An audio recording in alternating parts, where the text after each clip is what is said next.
Shelby, Ohio. Next January, I will have 5 years in recovery. Okay, Kimberly, can you tell us a little bit about your childhood? Yeah, so my childhood is a little bit different. My dad was in the Army, so I moved around every 2 to 3 years while I was growing up. So I never really had a place that I called home for very long. My mother is Korean, so I had that dynamic going on as well. So I would say that I had a very cultured background and moved around quite frequently. Other than that, I think that I had a stable home and a good and loving home, though. How old were you when you started experimenting with drugs or alcohol? I would have been probably experimenting with drugs and alcohol for the first time in high school. And it started out just partying and kind of just on the weekends and with friends. And then it escalated into, I lived in Colorado at the time. And so I got into the scene of using drugs more frequently. And then as I progressed into college, it was kind of part of the atmosphere. And I didn't get technically addicted to drugs until later in my adult life, actually.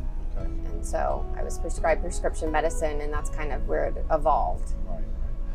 When you were using, a lot of us talk about like the euphoria that comes with it. Do you remember if you were kind of trying to chase something that you had never really felt? Like I was trying to remove my trauma. You know what I mean? Like I was trying to forget about all of the things. So that those first moments, that first time when I was like, oh, I'm not anxious over something. I'm not freaking out about this or that. Is that something that kind of you utilized it for, or was it just for like maybe social aspects and stuff? No, I think partying, quote unquote, is used for social aspects. I think that when you're struggling with addiction, you are trying to fill that void. That's what I was trying to do. I was trying to fill something inside of me, almost like a numbing mechanism, so that I would feel whole, if that makes sense. Yeah. It was comforting. That goes back to feeling that euphoria. When did it really start to take over your life? So this is probably one of the most painful memories for me. It was the week of my nursing graduation, and I think I just had a breakdown, and I just spiraled out of control. I had been hiding my addiction for so many years, and so that was part of my story, that I just hit a breaking point. And so at the age of 23 is really when things started to spiral out of control for me. I was angry at myself, angry at the world, angry at God. I didn't see a way out. It's hard sometimes, now that my life's so changed, to even go back to that place where I used to be. But I would say that I was definitely in a place of complete desperation and hopelessness. Yeah. Have you been to a treatment or detox facility? I went through multiple treatments and detox facilities, actually. What were they like for you? I think it varied. Like I said, the last 5 years is really when I started to spiral, and that's when I was really trying to cling to getting my life back on track. So I think going into like a rehabilitation facility for your first time, you don't really understand, and you don't understand what recovery is. You don't even know how you're going to make it out. But detox is terrible. That's something we all dread, which I think is why so many of us continue to use. But I could never seem to like get it together. What was different this time? So for me, my faith is what really changed everything. I had an encounter with God, and it completely transformed my life. Do you mind sharing a little bit about that encounter? Yeah, so I would say my stomping grounds were Pittsburgh, Pennsylvania.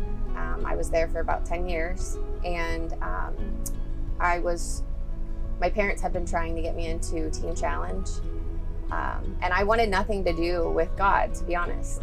And I tried to like escape that at all costs too. But I went to Willard, and that's where Adult and Teen Challenge of the Firelands was. And I remember just kind of crying out for anything to help me from the place that I was in. And I met God there and just continued to like heal and grow and really took the time. And I cut off all people, all ties. God has literally sustained me. I stay in community, church, and try to give back to others and kind of remember where I was. That's great. Yeah. That's great.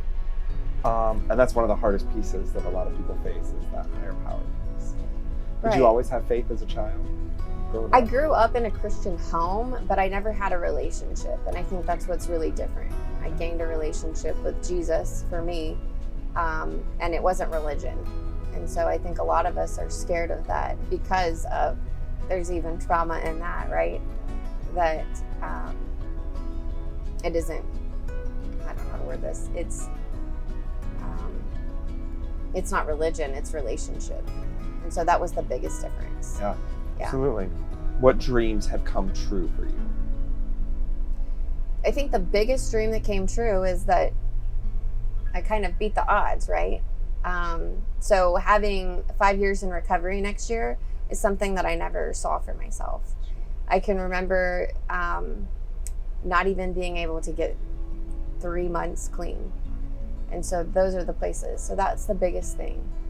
Having a restored relationship with my family now, and living a happy, full life, honestly, have been some of the biggest dreams. How is your life full today? So through, the process of recovery, I have a great job. I got my bachelor's in addiction counseling, currently in my master's for my MBA, and also looking to open up a home of hope and healing for women so that I can give back to them.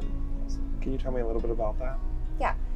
So the nonprofit's called Ignited, and that's finalized now. So it's officially a nonprofit. That's great. Yeah. Congratulations. Thank you.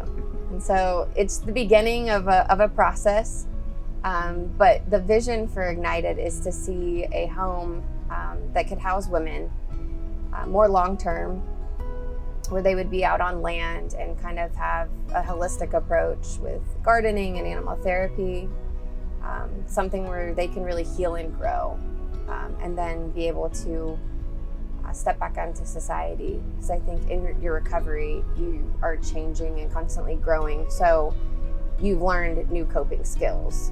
And so you're not going back to your old ways. What have you learned from your addiction? I think my addiction really made me who I am today. I wouldn't have understood life in the way that I do now. So I've gained a lot of wisdom outside of all of my struggles. Sure. What it's like to struggle and to feel the way that I felt and to rise above it. It's empowering. If you could tell a young woman who is struggling today some inspiring things or something to promote hope, what would you tell them? I would say to not give up, that your life matters, that you're important, that you're loved, that there is hope. You're not a lost cause. There's freedom in recovery. And I think sometimes for even women, men, we're worth it. I think there's a lot of unworthiness attached to it. And then once you hit a place where you're so low in life, you think that it's unobtainable, and it's not. It's definitely achievable. So what kind of stigmas have you experienced about being a part of the recovery community? I think people don't really understand, and I think that it doesn't discriminate. If you were to take a look at my family, you would never guess. Even now, people are shocked. Just for the sake, if I put out there what we all know in our own addiction, it's not pretty. And I think for people, it's hard to wrap their brains around the things that we do and why we do it, which is why I think breaking the stigma is important, and just for people to understand that it can happen to anybody. Because if we really take a close look, it happens in almost every home. So whether somebody knows a friend or a family member or their children, or it's them. So. Well, we appreciate you coming out today here to the Mansfield Reformatorium. Kind of a fun spot to do this at today. Your story is going to help so many people that think they're alone and have no hope. You are proof that there is a way out of addiction. Thank you.